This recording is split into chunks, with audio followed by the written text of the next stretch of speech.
님께서 적어주셨네요. 스님, 기도나 수행을 할 때 마장이 일어난다고 하지 않습니까? 스님께서는 어떤 경험이 있으신지 궁금합니다. 그리고 마장이 일어날 때는 어떻게 해야 할까요? 라고 귀한 질문 해주셨네요, 스님. 흔히 보면 우리가 호사다마다 이런 말이 있잖아요. 좋은 일이 있으면 반드시 마장이 낀다, 이런 말이 있어요. 그러니까 여러분들이 흔히 보면 우리가 저 시장 바닥에 가서는 어떤 이해타산이 있어도 그것은 그냥 그러려니 하고 받아들입니다.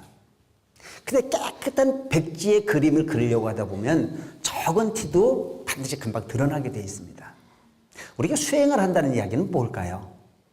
백지 같은 깨끗한 마음을 만들겠다는 이야기고, 이 세상에 가장 모범되어진 삶의 주인공이 되고자라고 하는 부분에 답을 쓰기 위해서 추구하는 부분이 바로 저는 수행이라고 생각을 합니다. 그러니까 평상시에는 마장이 껴있는데도 마장이 안 보입니다. 그냥 당연히 그러려니 하고 사니까.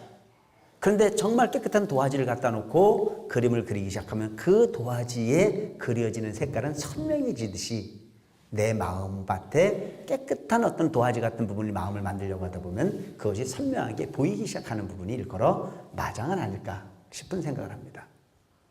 가끔 보면 이런 분들이 있습니다.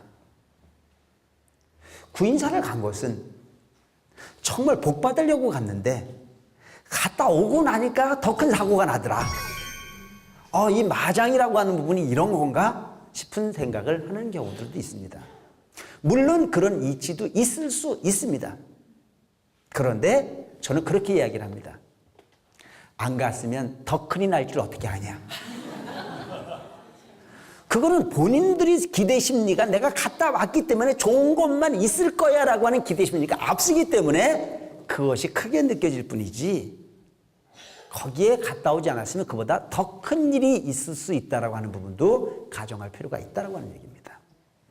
그리고 여러분, 이 기도를 하다 보면 마장이라고 하는 부분이 여러 가지로 나타납니다. 사실은 나타나는 부분이 뭐냐면, 평상시에는 잠이 안 왔던 내가 관세음보살 부르려고 앉았으면 잠이 쏟아지는 경우가 있습니다.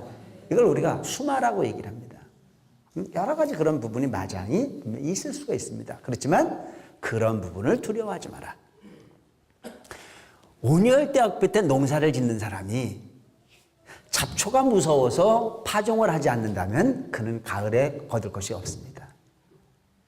잡초를 두려워하지 않는 마음으로 파종을 했을 때 가을에 결실을 가져갈 수 있듯이 마장을 두려워하지 마라. 마장은 내 마음밭에 피는 잡초와 마찬가지다. 그러니까 보왕산매로라 보면 그런 내용이 나와요. 수행하는데 마장 없기를 바라지 마라. 그 마장이라고 하는 부분이 일컬어 내 마음을 닦게 하는 스승과 같은 존재다. 여러분, 흔히 보면 지혜롭지 못한 사람과 지혜로운 사람의 차이가 있습니다. 게으른 농사꾼은 잡초가 자라지 못하는 밭에 씨앗을 심으면 잘 될 것 같은 야근수를 쓰는 사람이 있습니다. 잡초가 자라지 못하는 밭에는 씨앗도 자라지 못합니다. 잡초가 무성하다는 얘기는 기름진 밭이라고 하는 부분을 반증하는 부분입니다. 그 잡초를 열심히 제거하고 그 잡초를 열심히 뽑아주는 부분이 역할이 있었을 때 곡식은 무럭무럭 자라서 가을에 결실로서 보답하듯이 우리 삶 또한 마찬가지인 것이다. 무쪼록 마장이라고 하는 부분은 내가 내 마음을 욕심으로 정하지 않는 부분, 인생을 잘 살아가는 과정 속에서 가끔 나를 걸림으로 내 마음을 퇴보하게 만들거나 내 마음을 정말 불편하게 만들어지는 부분이, 행위가 모두 마장이라고 생각하면 됩니다.